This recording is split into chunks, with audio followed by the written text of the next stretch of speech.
Member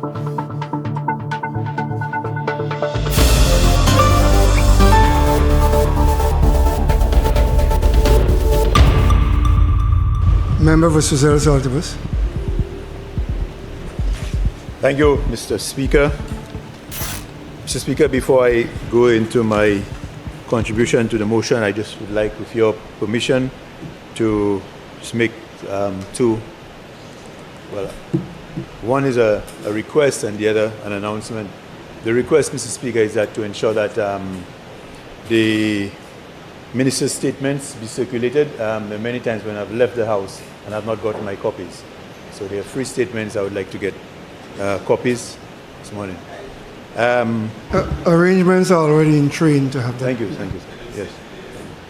The other thing I would like to say this morning, Mr. Speaker, is I would like to congratulate the schools in District 7 for their stellar performance at the CPA exams, Mr. Speaker. Choiseul Saltibus forms part of that district. In fact, I thought I would have heard from the Minister of Education giving a statement on how well we did in terms of the CPA performance, Mr. Speaker. Mr. Speaker, in fact, I believe we were second in terms of the means on island. So, Mr. Speaker, congratulations to the principals, the teachers, parents, and ancillary staff, and all who ensured that our children remain focused, and they did very well. And I wish them all very, very, very well in the various schools that they'll be attending. Mr. Speaker, you also know that this is graduation season, and Choiseul Saltibus has one of the constituencies with the most schools. It's been quite a challenge to be able to attend all of them. But the very first one I attended, Mr. Speaker, was the first graduation of the TVET school in PI, Mr. Speaker. And they had to use the private facility. And Mr. Speaker, these days are very warm. And we were very hot in the facility, Mr. Speaker. And I could not help but feel sad that we have had 2 community centers that have been lying there for over 2 years, completed and not been put in use for the people of Choiseul Saltibus, Mr. Speaker, where there are air-conditioned facilities. It would have been nice for the first graduation for the TVET school in PI that they could have used the PI facility, Mr. Speaker. So I needed to ensure, Mr. Speaker, that I again bring it to the attention of the Prime Minister and, well, unfortunately he's not there today, the member for ancillary canneries, who had promised to look into it, Mr. Speaker, at one of our sit-ins, and to date nothing, and the people are clamoring for use of their facility, Mr. Speaker, because, you know, when I hear my colleague across, member for Castries South, member for Grosile, speak about how they will soon be opening their facilities for the enjoyment of the people, Mr. Speaker, I can't help but feeling very victimized at this point, Mr. Speaker. But, Mr. Speaker, on the substantive issue behind us, and that is the motion to provide relief. Mr. Speaker, I will quote the member for Vieux-Fort South at some past sitting where he said it is very rare that he agrees with a member opposite. And I will say, Mr. Speaker, likewise, today I want to agree with the words that were used by the Prime Minister. The words, I am very pleased, I am very ecstatic, I'm very delighted, I'm very elated, Mr. Speaker, for the wisdom in ensuring that something is done to reduce the high cost of living, particularly on food and building items, Mr. Speaker. Because you see, Mr. Speaker, we would recall the Honorable Prime Minister, Minister of Finance, in recent parliamentary sittings indicating that there was nothing that he could do, Mr. Speaker, with regards to alleviating the high cost of living. These are words that are well known, documented, and Hansard would show it, Mr. Speaker, that there was nothing to do with regards to the high cost of living, Mr. Speaker. But are you saying that these words were uttered in this house? Yes, sir. Because the words I recall are cost of imported items and not cost of living. He said he could not of the cost of the items. Imported items. Which obviously, Mr. Speaker, resulted in the high cost of living, cost of items. But because, Mr. Speaker, what the Prime Minister is proposing here today is going to reduce cost of the items and also the cost of living, Mr. Speaker. Price, yes, Mr. Speaker. So, Mr. Speaker, I'm very happy because we, as an opposition, Mr. Speaker, and you recall too, Mr. Speaker, at our last budget sitting, I indicated to the Prime Minister that it was very simple, that we attack it from the port of entry, that we could have reduced the rates from the port of entry, Mr. Speaker. In fact, Mr. Speaker, the member for Ancillary Countries indicated to me he welcomes the suggestion as he had never looked at it that way before, and it's something that they would look into. So I'm very happy, Mr. Speaker, that wisdom, has prevailed. After 4 years, Mr. Speaker, the Prime Minister has recognized that there is something that can be done to address the high cost of living, and Mr. Speaker, that will help our people, Mr. Speaker. However, Mr. Speaker, the member also indicated that the member for Labrie would speak to the CET.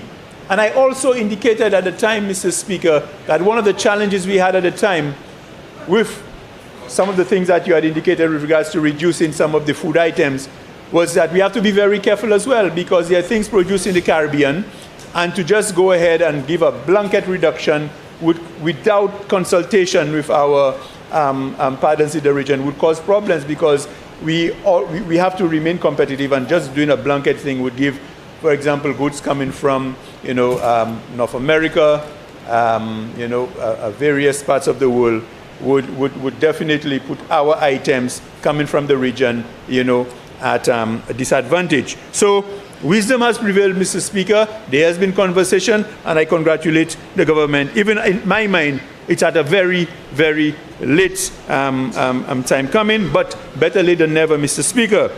But Mr. Speaker, you know what would have been extremely wonderful today, Mr. Speaker? Extremely wonderful if the Prime Minister had also made a statement that he would be reducing or removing completely the 2.5% health and security levy on all building materials and everything else, Mr. Speaker. That would have been wonderful, because you remember when it was launched initially, Mr. Speaker, the Prime Minister said it was for a period of 1 year. Unfortunately, they have decided to renew that, Mr. Speaker. So these are the things, Mr. Speaker, that we have to look at very closely, Mr. Speaker. Mr. Speaker, I note also that the period is going to be from August 2025 to May 2026, Mr. Speaker. I am not sure why we're looking at it only from a 9-month period. Maybe the Prime Minister can explain, because, the poor and vulnerable, you put it for the election, that's what you said? Oh, I swear I heard you say you put it for the elections. That's not what that says. That's not what it says. The Prime Minister is saying only for building materials, but one falls into the next, Mr. Speaker, so he doesn't speak to that, Mr. Speaker. Mr. Speaker, yes, so Mr. Speaker, continuing, Mr. Speaker, I thought that based on my interpretation, it appears that it was just for 1 year, or 9 months rather, but the Prime Minister has indicated that it's only for building materials. So I take it that the food items goes on in perpetuity until something. Okay, well, very good, very good. It's good to get the clarification.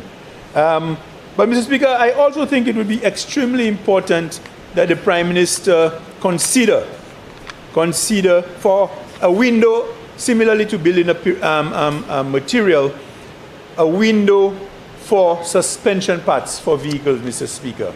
Because it's no secret, the condition of our roads, particularly people like me who travel 4 or 5 times to and from Choiseul Saltibus from the north, Mr. Speaker, and particularly, in fact, I saw the East Coast Road got some work, but the West Coast Road we still have quite a bit, Mr. Speaker. And our minibus operators, Mr. Speaker, we hear them complaining every day about the high cost of parts and the suspension replacements, and So a little relief, Mr. Speaker, in that department, I'm sure would have been welcome. And on that note, speaking about roads, I really, really want to bring to the Minister of Infrastructure, who's not there right now, but through the Prime Minister as well, through you, Mr. Speaker, the deplorable conditions of the roads in Choiseul, Saltibus, Mr. Speaker. And people will say that that did not happen overnight. Mr. Speaker, I dare say it happened overnight, Mr. Speaker, because the roads in Choiseul, Saltibus were given adequate attention, except one or two roads which require serious rehabilitation, Mr. Speaker. Our roads, Mr. Speaker, were roads that we could boast about. And I have brought it to this attention on more than one occasion, the Saltibus Road, Mr. Speaker, where Wasco has gone in, done some work, and the road has not been repaired, Mr. Speaker. I brought it on more, and the member for Vieux South, can attest to that because he goes up along that road quite often, Mr. Speaker. There are places where, Mr. Speaker, the roads on the left side have been dug by Wasco. You have to get away the roads, Mr. Speaker, which is, an avenue for accidents, Mr. Speaker. So I'm hoping, Mr. Speaker, that, some attention be paid to that. I saw some time ago, and I don't know if that is what is going to spur the government each time, that residents complain, and we saw a particular contractor come here with somebody who's not even a rep to say they were going to do the roads, and people are still complaining. This weekend I'm going to try to get a truck to bring material, at least to fill in some of the canals that people have to traverse through, Mr. Speaker. Mr. Speaker, there's one more thing the Prime Minister said, which I think I need to raise, Mr. Speaker, and that the Prime Minister, and it's very unfortunate that this is not the first time that the Prime Minister has used that as a political jab, Mr. Speaker, but it's very unfortunate because I recall members opposite using words to describe COVID as apocalyptic, and so the kind of words, Mr. Speaker, that you only describe you only use to describe the worst event ever, Mr. Speaker. And COVID is something that we would most likely like to forget, Mr. Speaker, because it was a terrible time. And we know as a country we lost most of our revenue, Mr. Speaker. We know the challenges. And for the Prime Minister to continue to come and say that as a government, this side did not pay the back pay, when he knows very well it was negotiated with the various unions, Mr. Speaker, that because of what the suffering the country was going to, let's hold it back. But everything was agreed upon, Mr. Speaker. So he just came in and you had it there just to deal with, Mr. Speaker. So I think, Mr. Speaker, it is unfair and it's unfortunate to continue to use COVID, Mr. Speaker, and what happened in COVID, because up to now we're still benefiting from the results of access to funds from COVID, because we know how serious it was. So let's not try to erase that part of our history, Mr. Speaker. As much as possible, we would like to forget what it did to a lot of us, Mr. Speaker. So, Mr. Speaker, that being said, I'm happy that, finally, something is being done to alleviate the high cost of living, and that the people will truly benefit, and that the wholesalers, the retailers, Mr. Speaker, will not see it as an avenue to take advantage of our people. That being said, Mr. Speaker, I thank you.